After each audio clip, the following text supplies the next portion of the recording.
Well, if Senator Elizabeth Warren runs for president in 2020, and a lot of us are rooting for that because we believe in diversity, you can bet you're going to hear a lot more of President Trump's nickname for her, Pocahontas. Warren says that nickname is racist, but a direct descendant of Pocahontas, who you're about to meet, does not agree. Debbie White-Perico says she can trace her lineage right back to Pocahontas, and she has a challenge for Senator Warren. Debbie Perico joins us tonight. Debbie, thank you for coming on. It's nice to see you. Thank you. So what is your challenge for, well, we're honored to. What's your challenge for Senator Warren? Well, my challenge would be that I don't know how she's saying Pocahontas is a racial slur. Pocahontas is a real person. Well, it seems like a compliment. I mean, when people point out that you're related to Pocahontas, do you take offense? No, I don't. I'm proud. I was in a restaurant the other day in Palm Beach, and I was leaving with someone, and the person said, "Oh, you're with Pocahontas." It wasn't offensive to me at all. I was proud that they said that. So how do you view Senator Warren's claim that she is an American Indian? Do you believe her? Well, I respect Senator Warren as a U.S. Senator, but I just wish she'd take the DNA test. And if she took the DNA test, then that would end a lot of this controversy. Yeah. And if she was part American Indian, I'd be the first one to welcome her into our heritage. Well, amen. Maybe she's related to Pocahontas, too. I mean, weird things have happened. Why do you think she won't take the DNA test? It doesn't cost much. I know. Maybe she's afraid she's not. You know, it's not right. It's offensive that she doesn't take it, but yeah, you can't, make somebody take something if they don't want to. No, of course you can't. But if she were here, you would encourage her to take the DNA test. Oh, yes. Yes, I would. Good. Well, she may run for president. You may have other opportunities to encourage her to do that, and we hope you will. In fact, we'll have you on just to remind her if she runs, and she may. Debbie, it's great to see you. Okay. Oh, good to see you too, Tucker. Thanks. Have a great night. Well, we've had a great night. It's been 59 minutes of it. Total fun. Thanks for joining us every night at 8 o'clock for the show that's the sworn enemy of lying, pomposity, smugness, and groupthink. And boy, are all of those in overabundance in Washington right now. So thank you for tuning in every night to help us do our small part to fight back against those. Good night from Washington. Guess who's next? Hey, Tucker. You're fighting back every night. Hey, Sean. Great show for you, and thank you. Thanks. Welcome to Hannity tonight. So much out there in the news. Robert Mueller's witch hunt into Trump-Russia collusion, it's now on day 349. So tonight, after 50 weeks of investigation, we still have zero evidence that Donald Trump did anything wrong. Absolutely zero. Now, breaking just moments ago, this is huge. From the Washington Post, Robert Mueller threatened to subpoena the President of the United States and take the President before a grand jury. This witch hunt is way out of control. Ed Henry has a full report coming up tonight. Plus, according to information first leaked to the New York Times, Mueller has dozens of questions that he allegedly wants the President to answer. Okay, coming up, we will reveal the special counsel's most insane and ridiculous questions and why this report is full of crap. And we'll also show you how Team Mueller is trying to set a trap for the president. And also, according to new congressional report out, a group of secret donors, they paid huge dollars, millions of dollars, to take down President Trump after you elected him. We'll explain that. I also have my questions. Now, while Trump remains the focus of this intense legal speculation, our two-tier justice system is totally ignoring crimes from Hillary Clinton, James Comey, Andrew McCabe, and so many others. So stay tuned. We have a list of serious crimes that, in fact, really need to be investigated. And we'll have the very latest from James Comey's Trump derangement tour. The media's latest blatant display of bias is off the hook. And an important update from the caravan of migrants demanding entry on our southern border. Sit tight. It's time for tonight's breaking news opening monologue. All right, we start with a Fox News alert. There is absolutely zero evidence that President Trump ever colluded with Russia in any way, shape, manner, or form. And now Robert Mueller's merry band of Trump-hating Democratic sycophants are completely and totally desperate to find anything, something on President Trump. Now, late last night, the New York Times released a report allegedly detailing questions that Robert Mueller wants to ask Trump before the investigation concludes. If any of these leaked questions are true, be warned. Mueller is laying a huge perjury trap for the President of the United States, which means two things. One, he has nothing, and two, it proves everything I've been saying about him and Andrew Weissman and company. Two of America's top attorneys are now sounding the alarm. Watch this. The questions are very inartfully drawn. They are written as open-ended questions. They're not cross-examination questions. They're not sharp questions designed to confront and test. They're really designed to let him ramble and talk, and I suspect that's the strategy of the special counsel, because they know that may be President Trump's weakness. If they were to ask him direct, tough questions to which he can answer yes or no, that might not give them the advantage they're seeking. The questions are an intrusion into the president's Article II powers under the Constitution to fire any executive branch employee. To ask questions, as Mr. Mueller apparently proposes to do, about what the president was thinking when he fired Comey or Flynn or anybody else is an outrageous, sophomoric, juvenile intrusion into the president's unfettered power to fire anyone in the executive branch. It is a symptom of how ridiculous this appointment was by Rod Rosenstein when he made the appointment with no evidence of a crime. Joe DeGeneva, Alan Dershowitz are exactly right. This is a perjury trap for the President of the United States, and even more frightening are the contents of this inquiry. Now, note all the questions that include the term, what did the President think? What did the president think about James Comey? What does the president think about Jeff Sessions' recusal? What does the president think about the special counsel? Well, I have a question for Robert Mueller tonight. When did thinking or thoughts ever become a crime? When did the United States start regulating what may or may not be in a person's mind? Are we now going to criminalize thoughts? This list of insane, juvenile, ridiculous questions goes on, including one question about a statement to our friend Maria Bartiromo, the president's reaction to news reports and what discussions Trump had about terminating the special counsel. Excuse me, he never terminated him. And again, more questions about the president's thought process. Now, remember, this is supposed to be, originally was supposed to be about Russia collusion, an investigation, not some persecution of the president on ridiculous thought patterns. Rush Limbaugh captured it well today. He said the president should only agree to a Mueller interview if, in fact, President Trump gets the Hillary Clinton treatment. Let's take a look. If Trump could secure the same identical circumstances that were granted to Hillary Clinton, then why not sit down for the interview and answer the questions? But, of course, I speak facetiously because everybody knows that Donald Trump is not going to get the Hillary Clinton treatment extended by James Comey. You know, not under oath, not recorded, pretty much meaningless. Send in a pro-Trump person like Peter Strzok interviewed Hillary. You know, that's right. If we have a fair system of justice, President Trump should absolutely get the Hillary treatment for any interview with the FBI. And just like Hillary Clinton's interview, after the exoneration was written months later, well, Trump's interview should be conducted not under oath, not recorded, not be transcribed, and the exoneration written months in advance. And oh yeah, someone with a pro-Trump bias, let's say me, I'll conduct the questioning. Now, if Hillary Clinton, how about Rush, or the great one, Mark Levin? Good idea. Now, if he gets the Clinton treatment, anti-Trump FBI agent Peter Strzok for the interview, maybe, I don't know, we have a good choice of people. Lots of conservatives that can interview him. All right, none of this is ever going to happen. We know that. We now know, sadly, in America, we have a two-tier justice system. We don't have equal justice under the law, equal application of our laws.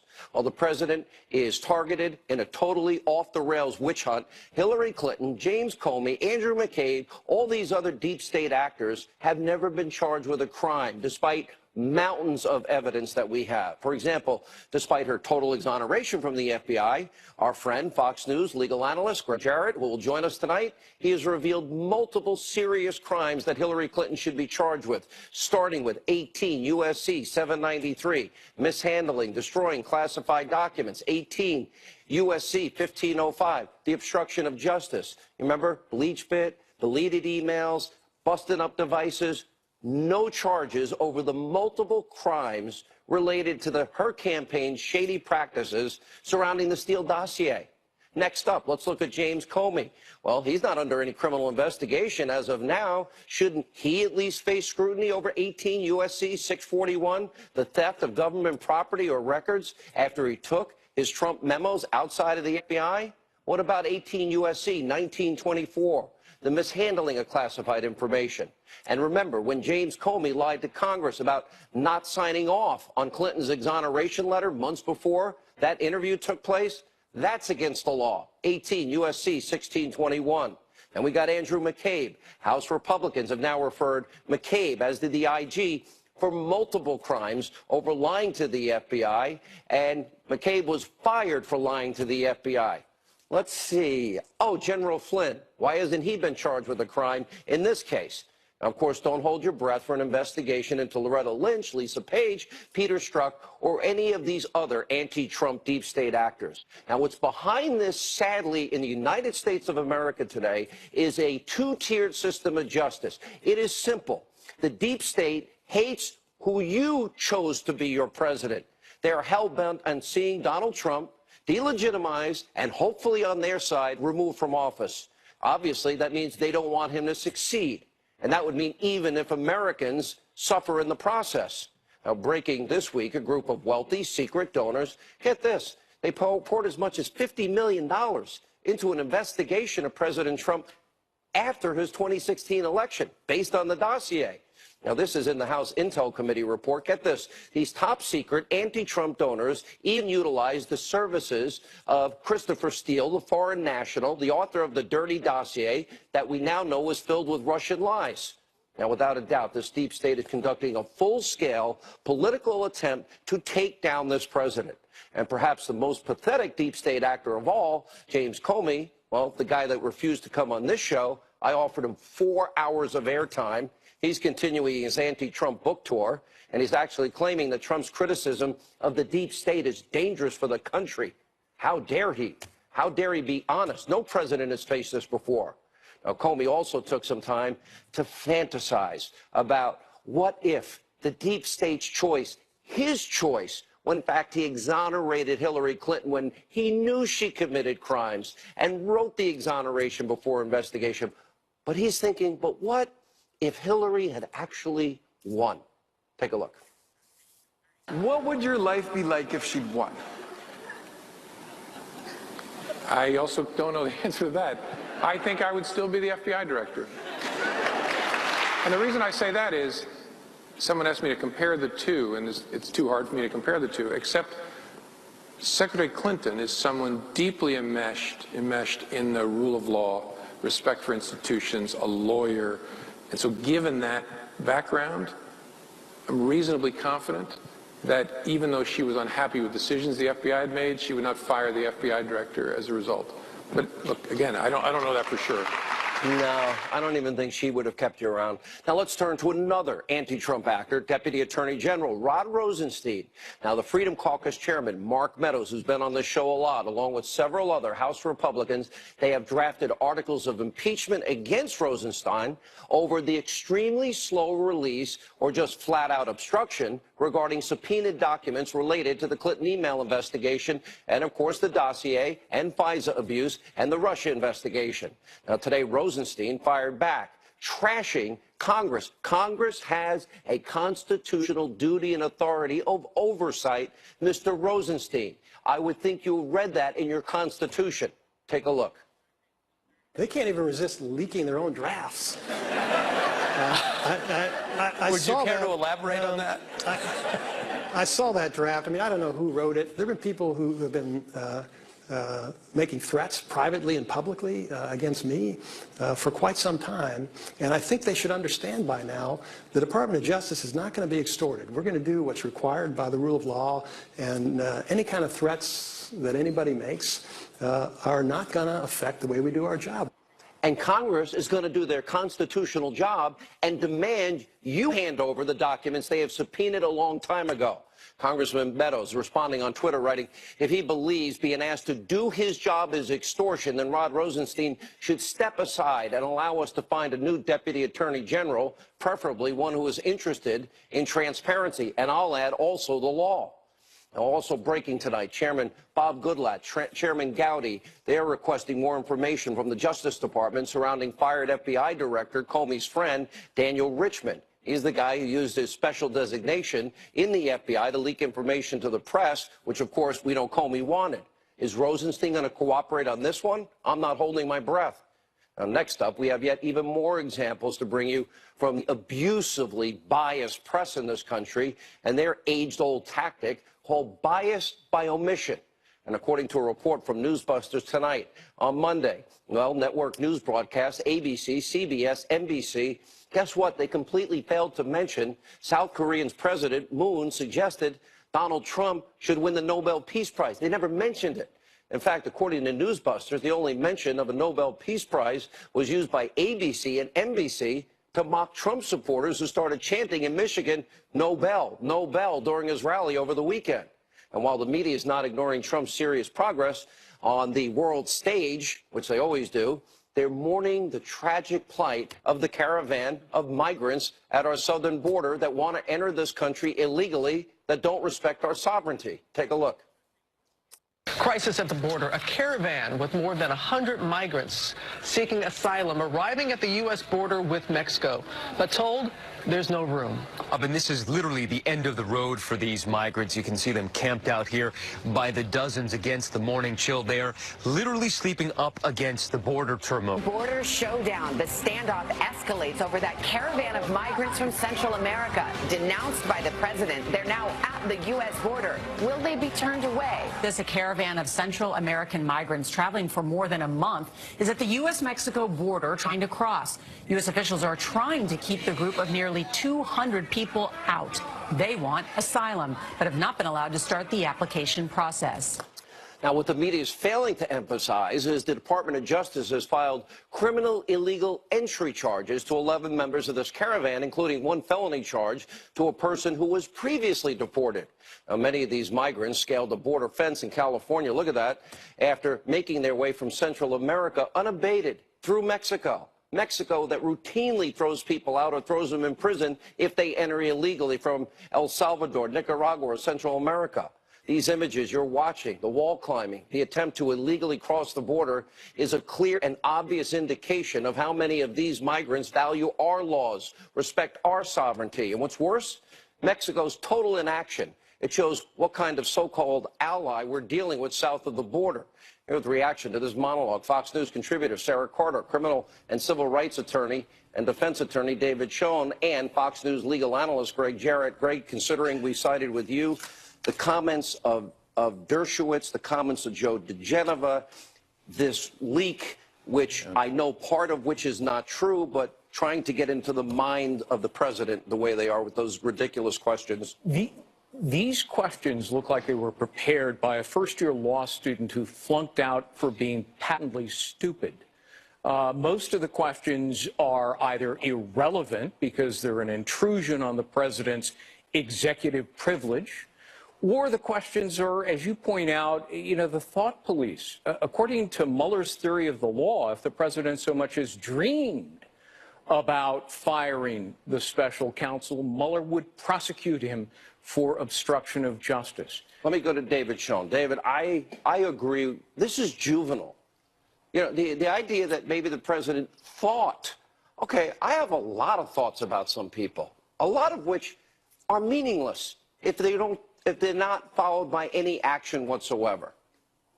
The questions are problematic on a number of levels, but what they make clear is the following, which we've said over and over and over again. There is one agenda here. That is to get the president before Mr. Mueller in order to charge him with obstruction of justice or perjury. Those people in Congress who are considering this Protect Mueller bill really must rethink that. This is the wrong time. It shouldn't, besides being an encroachment on Article 2, and it is certainly that, it never should be considered.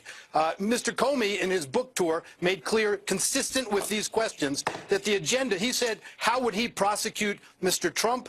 The questions that he had in mind are the very same thing. Get him in front of you so you can charge him with obstruction of justice. That's the abuse of the special counsel regulations that were passed. They create a whole new class of charges so that Mr. Mueller unilaterally can charge the president with perjury, obstruction of justice, intimidation, or anyone else who he believes or wants to believe is interfering with his so-called investigation. It's very dangerous. Sarah, let me go to the attack today by Rod Rosenstein as it relates to Mark Meadows and the Freedom Caucus. And let me add one other thing.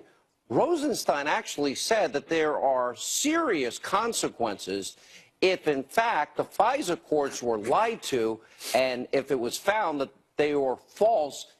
Didn't he sign off on one of those renewal applications? And didn't he just implicate himself right now? He implicated himself and he implicated Comey. And that's a very important question, Sean, because this is something that they're going to be taking a look at. We know the Inspector General, part of his reports are going to be looking directly at that, the FISA application, what was in that application on Carter Page, and the people who signed it. They should know better. They should have thoroughly read through that FISA application. They should know exactly what they're signing off on, and it shouldn't just be ignorance, Who do we know signed off on those applications? We had the original application. That's right. All right. Then we had the 3 subsequent applications. That's a year. And, that's right. And Comey still says he has no idea what was in the dossier. The bulk of the information used to obtain that warrant. And Comey says, and not only does he say that, he said he didn't even know. Remember that he couldn't even say that Hillary Clinton campaign and that the Democratic National Committee actually paid for the dossier. He kept trying to blame the Republicans, even though we have evidence out there that in April, when the Hillary Clinton campaign and the DNC took over with Fusion GPS, then they hired Christopher Steele, that former British spy, on the dossier. I mean, there's one lie after another after another. And as for the extortion bit that Rosenstein tried to say, who are these guys signed off on an unverified, uncorroborated Russian dossier that never told the judges in their applications, renewal applications, Gray Jarrett, this is a year's worth of lies? Well, it was Comey, it was McCabe, Sally Yates, and Rod Rosenstein. Well, then how can he appoint Mueller if he signed off on one of the FISA warrants? And how can he sit in judgment of deciding whether or not a case should be brought against the president when he, Rosenstein, is a key witness in the case in the firing of Comey? How does he He's conflicted. He should have stepped aside and recused himself. How does he reconcile himself to his own comments today that if, in fact, the FISA applications, if there's false information, there are serious consequences? Right. He signed one that had false information, or at least unverified. Rod Rosenstein has no business being the Deputy Attorney General. Hell, he doesn't have any business being a lawyer. If he doesn't understand the fundamentals of conflict of interest, then, you know, he is violating all kinds of codes of professional responsibility, and he shouldn't be a lawyer. David Schoen on Rod Rosenstein, and his own words today, when he signed one of those FISA applications, and if I'm right, and Sarah, bear me out on this, he signed the last one, and they still don't know. Remember, it was Deputy McCabe. The FISA application, there wouldn't have been an application without the dossier. Right. Look, this has to be investigated, but your viewers should know that these applications you're talking about are asking a very secret special court, only created in 1978, to authorize the most broad intrusion on the lives of Americans and others that's possible under the law Spying in on a Americans. secret procedure. That's right. I want to say one other point about these so-called questions that are out there. If this really were for informational purposes, there's absolutely no reason that questions of that nature couldn't be put to the president in writing and couldn't be responded to through a lawyer proffer rather Would than you ever having let Mr. Donald Trump talk to this team that Mueller's put together? I would never allow it. Absolutely not, and no criminal defense lawyer worth his or her salt ever Greg, would. it's an abusive perjury committee trap. with an agenda. I'll give you one example that it's a perjury trap. Mueller wants Trump to recount the conversation in the Oval Office with Comey. If the president were to deviate just one word from Comey's account, Mueller would charge him with perjury. Last word, sir. Absolutely. I mean, he should not speak with him if he doesn't have to. And John Dowd was right, his former attorney, when he fought them on it and said there's no way the president is going to answer these open-ended questions. Thank you all. All right, more breaking news. A live report from Ed Henry, and later tonight, Roseanne Barr, a blunt message for her anti-Trump critics, and so much more. All right, here now with some breaking news from the White House. More on the Washington Post breaking story that Robert Mueller threatened President Trump with a subpoena. We have Fox News chief national correspondent, our friend Ed Henry. Big news tonight, Ed. Yeah, that's right, Sean. The Washington Post basically saying this happened in early March at a rather extraordinary meeting. Robert Mueller raising the possibility of a subpoena to compel testimony from President Trump in this Russia collusion investigation. There would be constitutional questions over that, and the case could go all the way to the Supreme Court. Fox confirming that John Dowd, then the lead Trump attorney, told Mueller, quote, "This is not some game. You are screwing with the work of the President of the United States." Now, I've spoken to some in the president's orbit who are furious about this leak. They think Dowd may have put this out there along with last night's leak about Robert Mueller's list of questions. Dowd, in a phone call tonight, denied that to me. Others in the president's orbit saying maybe the president wants these leaks out there so everybody's on the same page about exactly what Mueller is asking. Plus, the White House can use these leaks, as they did today, to say all of this is a witch hunt. The bottom line is the list you've been talking about of over 40 questions is so broad that people close to the process are telling me tonight it makes it less likely the president will ever sit for an interview with Mueller. The president, as I noted today, charged it's a witch hunt. He railed against the leaks. Insiders here focusing on the part of the New York Times story saying this list of questions from Mueller was compiled by the president's lawyers, led at the time, as I noted, by Dowd, after a series of consultations that Dowd, you see him there, had with Mueller. Dowd tonight told me, quote, "It's not me, pal," insisting he is not leaking this information out. But he left the president's legal team earlier this year after concluding that Mueller's long list of questions could put the president in legal jeopardy if he sat for an interview. This leak widely seen as an attempt to sabotage any interview. The Times added that the leak was a person outside the president's legal team, meaning it would not likely be the White House lawyer Ty Cobb or new outside lawyer Rudy Giuliani, who basically replaced Dowd since they are currently on the team.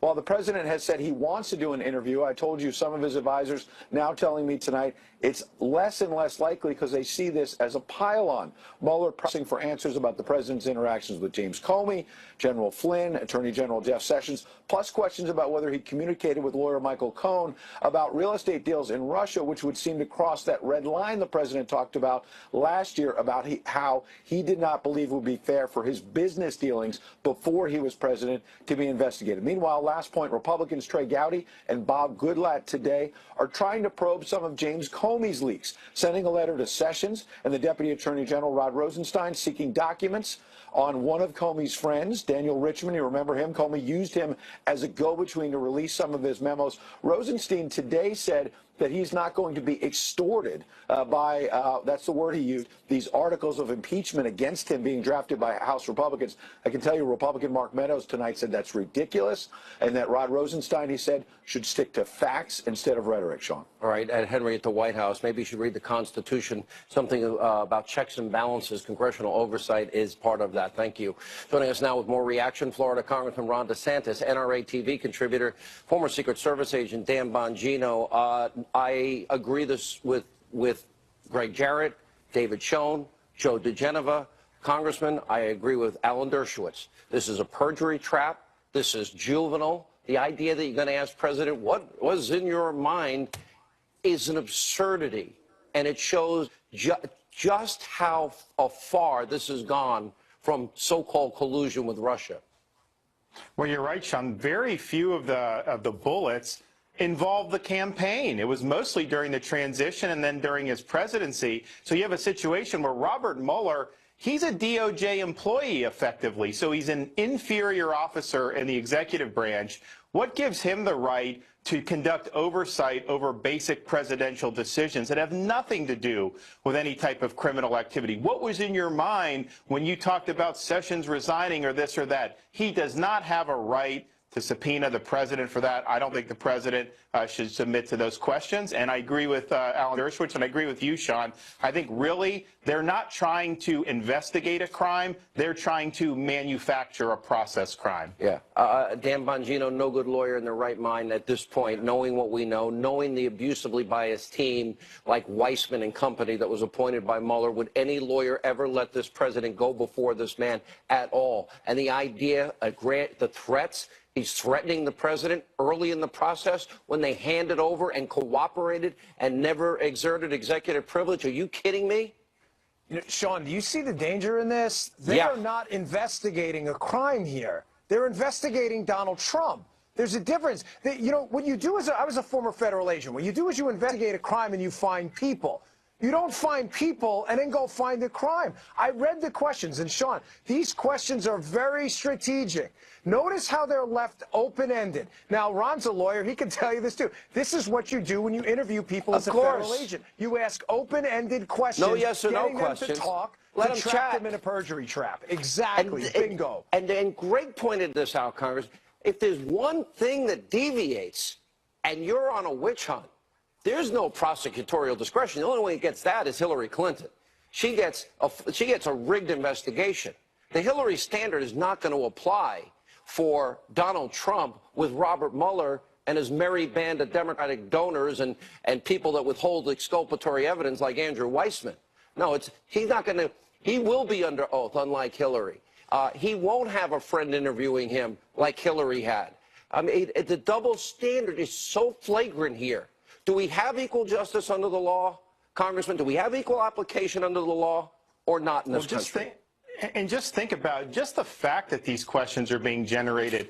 Was there a copious number of questions that were asked of Hillary in her FBI interview? That was a perfunctory thing. They had already decided not to bring charges. Comey wrote the memo 2 months before they even interviewed her. So the lack of zealousness there and then the overzealousness here, I think is very, very striking. And look, it should be concerning to all of us. That's one of the biggest problems with this investigation is they've been trying to nail anything they can to the wall. And of course, you and I and Dan, we all watched the Hillary case where they didn't go after BleachBit. They didn't go after Huma. They didn't go after any of it. And how does Rod Rosenstein be one person that signs off on a dossier mandated application to a FISA court when they are lying to the FISA judges?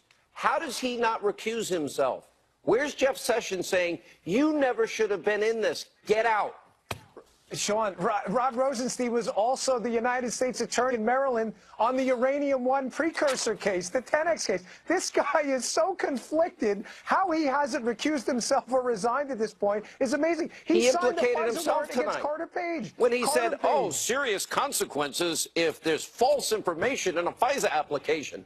Well, he signed one that was not verified or corroborated, and Hillary paid for, and they never told the judge. He needs to get off this case like yesterday. All right. By the way, full disclosure, I do want Ron DeSantis to win and be the next governor. Unless you don't want me to endorse you, then I will take it back. Thanks. All right, guys, thank you. When we come back, more breaking news. Wait till you see Roseanne Barr responding to critics upset with her for supporting President Trump. We got Waters versus Jessica Tarlow. That and more straight ahead.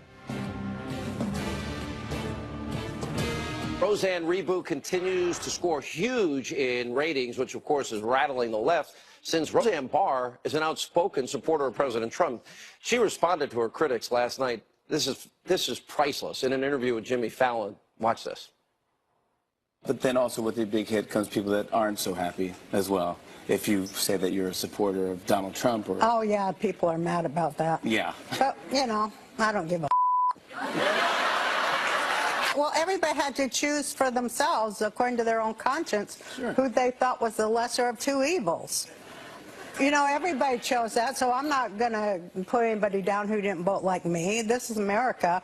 It's a free country, and, you know, when you weigh it all together, you know, I just felt like we needed a whole new thing all the way, bottom to top. And we got it, and the economy is changing, and look at what's happening on the foreign policy front. Meanwhile, the left continues to also viciously go after Kanye West for his support of President Trump. Earlier, in an absolutely wild interview with TMZ on our friend Harvey Levin, while West defended his praise for President Trump, took shots at the liberal group, some of the liberal groups out there in the media. Here's some of it.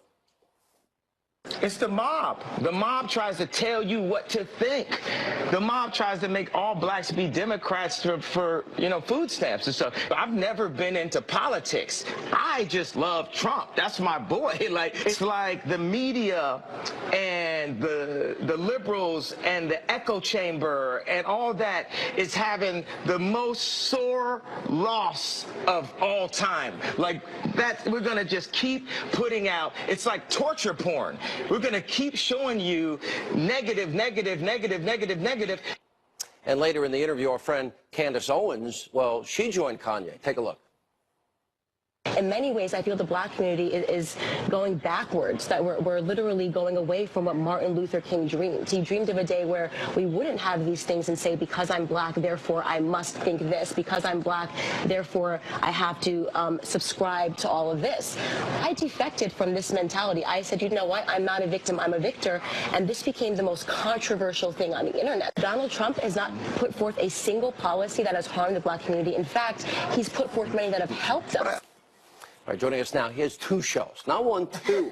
Co-host of The Five, host of Water's World, and you live in it. And Fox News contributor Jessica Tarlov. She's going to get you one of these weeks. Maybe tonight. It could be. According to my people, I'm undefeated, so. Okay, I get to decide. All right, I'm the judge and jury here. All right. Here's the thing. Newt Gingrich has nailed this. He said, you know, at 10 o'clock on election night, 2016, a mass psychosis and traumatic event happened in the mind of liberals. They snapped. And every day since, they wake up hating Trump, hating Trump, hating. And look at North Korea. Look at what he's doing with his relationship with China and naked picture. Look at the economy. 14 states, lowest unemployment records. Lowest unemployment records for black Americans, Hispanic Americans, women in the workforce. Okay, these are all records. Can you just say maybe it's time to give the guy some credit? Some credit for some of these things. I give him credit for a lot of things Like today. what? I was talking about his role in what's going on with North Korea and South Korea, and I do understand why there's talk of him. Little Rocket Man came to the table. Yeah. I guess that he Would did. Crooked Hillary have brought Little Rocket Man to the table? I don't think so. I don't think that you can Would know that, and Hillary I think we need to know have what China defeated did. the ISIS caliphate? I don't think so. Would she have dropped the jobless rate to record Why don't you lows? want to talk about Trump? I don't think so. Let's not talk about Hillary, because she is not president, so we can talk about Say Trump. it again. What did you say? She's not what? He's winning. He's really doing well. He's winning. I think it's the suit. Yeah, it is very nice. There are certainly achievements that he can speak for, and conservative judges as well, lowering regulations, all of that. But at the end of the day, his approval rating is not good. Excuse me. It's at the highest point it's ever been. Well, for him, he started in the gutter, so now he's at the only just like rating really that counts bad. is the one on the election day. Well, Remember we'll see that what one? happens in 2018. I mean, special elections have favored Democrats across the board. We have where we haven't won, not and in we won a Arizona. lot of them. We lost by 6 points when he won that district by 20, and it's full of older white people. Older? Is there a problem with that? I love older white people, but they tend to favor Republicans. Let's not focus on race. Let's go back to what Candace Owens said about Martin Luther King. Not focusing on race. Let's Let's judge go to people Candace on the Owens. content of their character, not the color of their skin. For instance, I don't want you to judge me as a tall, athletic, successful, white, straight male. I want you to judge me by the content of my character. Real? That's what Kanye You have lost and your Candace mind. Owens are saying. You have lost your mind. Did I win? You're getting close. Based on- He's on the edge of losing. You know what I like? I always say this. I hate Bill Maher. I hate him. I hate his show. I watch it occasionally, and I'm like, all right, who's the dumb conservative that showed up? There's no point. And I'm looking and I'm watching this. But here's the point. I want Bill Maher to have all the freedom to say everything he wants. Same with Jimmy Kimmel. Same with Stephen Colbert. Same with everybody over at Conspiracy TV, MSNBC, and Fake News CNN. How about we just follow Kanye's example, freedom of speech. Let's stop feigning outrage over words and let America have an open dialogue, because liberals won't allow that because they want to suppress conservative speech. I don't think that is the case. I am perfectly What's a boycott? fine. Name one liberal boycotted. I can name Who's you 1,000. boycotting Kanye Trump? Kanye Trump. Wait. Kanye West. Here's the moment I'm of sure the he'd interview. like I hate to say it. Kanye's getting death threats. Checkmate. It's over. No. Kanye West is getting death threats. Why? Because he just wants to make America great Kanye again. West is getting death threats That because he shouldn't has be a no death sentence. basic grasp of history. If you look at the text messages between him and John Legend, who had to explain to him about the Southern strategy, for instance. Why are you trying to keep Kanye down? What? That's not very nice of you. You should be celebrating diversity of thought. He doesn't. Liberals It's not say about they love diversity of diversity, thought. but not diversity of He opinion. doesn't understand basic history. Wow. What? That is very rude of you. But it's Maybe true. he just has a different understanding, Jessica. But it's not. There have to be facts in Isn't this there world. room in the Democratic Party for diversity There are of no thought? alternative facts. There are facts. Listen, Kanye is a brilliant thinker. And for you to say that he should shut up, I didn't. I think is disrespectful to Kanye as an artist and as an American. I just say let every person express their views, and the public will decide. The public But that is smart. what's happening. That's why they voted for Trump over Hillary. And that's why Roseanne Barr, I loved it. She said, too bad, in a different way.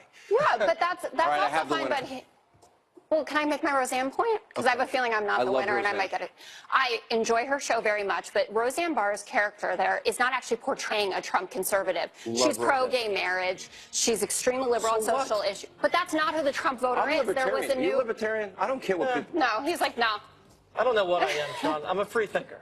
Okay. All right. Whose world is it? Kanye, Trump kind of lost it for you. You were Why? doing good up to them. What's wrong with that? You should like that. It's his world. You're living in it. All right. When we come back, explosive new information on Iran's secret nuclear program exposed by Israeli Prime Minister Benjamin Netanyahu. Daniel Hoffman, straight ahead. This regime, the preeminent terrorist regime of our time, in which, its goons chant death to America, death to Israel, this regime had a secret nuclear weapons program, and they're trying, under a very bad deal, to get a nuclear arsenal. They shouldn't get it. President Trump has stood so firmly and so clearly on this issue, and he said that will not happen. And that is something that I fully back, and I think it's not only in the interest of Israel and the United States, that's obvious.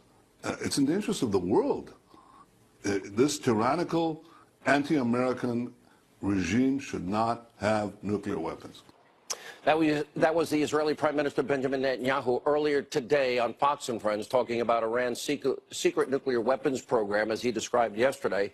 Here with reaction, retired CIA senior intelligence officer and Sonoran Policy Group Vice President Daniel Hoffman. I thought that presentation yesterday was perhaps one of the biggest breakthroughs, intelligence-wise, that I have seen in my lifetime. I wanted to get your thoughts. And the fact that the Prime Minister did it without notes, I'm told, and put this thing out there, and with all of that evidence corroborated by our own intelligence, I want to get your thoughts. Yeah, well, listen, Israel is on the front lines and been very good at tracking Iran's development of their nuclear program. And they're very concerned about Iran's use of Syria as a proxy force. The Iranians are building up their capability, military capability in the Golan Heights. So it was a powerful expression on the part of Prime Minister Netanyahu of Israel's concern, intelligence briefing. I think from our perspective, President Trump does not want to bequeath to his successor a failed Iranian policy, similar to the one he's having to deal with on North Korea, where Iran is enriched with sanctions relief, where they've got an ICBM, because that's not covered in the Iran nuclear deal, capable of targeting our homeland, and then a nuclear breakout after the sunset provision closes out after 15 years with centrifuges and enrichment of uranium so that they can break out with a nuclear weapon. I mean, that's not where we want to go. The problem is that the Obama administration left this administration with really not very good options. We can scrap the deal. That's going to carry some economic costs.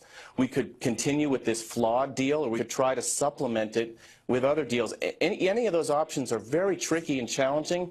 You're going to see the art of the deal from Secretary Pompeo right now. I think I'm very impressed. I've known Secretary of State Pompeo for a long time. He is a very impressive figure. Graduated top of his class at West Point. But more importantly, I've met with him. He's a brilliant thinker and strategist. I just think that we're getting to a point here. They can't continue to lie to the world and the world not take those sites out. Am I wrong? Yeah, no, I think you're right. And I think, look, you're seeing Secretary Pompeo front and center on the two most serious challenges, immediate challenges for us right now, North Korea and Iran. And I thought it was pretty impressive of him to get right out to the region, meet with our NATO allies. We're going to have some pushback from France in particular, which has, their natural gas firm. Their intelligence has been wrong. The IAEA has been lied to repeatedly. Yeah, I mean, Iran, there's an argument that they didn't fully disclose what they had done in the past as part of this deal, but the French have some serious economic interests. Renault wants to increase their car production. Really? Total wants to increase their natural gas production. It's about economics for France? Really? Not human safety, human lives, the potential of a modern-day Holocaust? I think it's playing a role, and I think that's where you're going to see Secretary Pompeo exercising his art of the deal capability in the negotiations with our allies. It's going to be tricky. Ron, thanks for being with us. Appreciate it. When we come back, a 3-year-old baseball player. Watch this. You don't want to miss it next.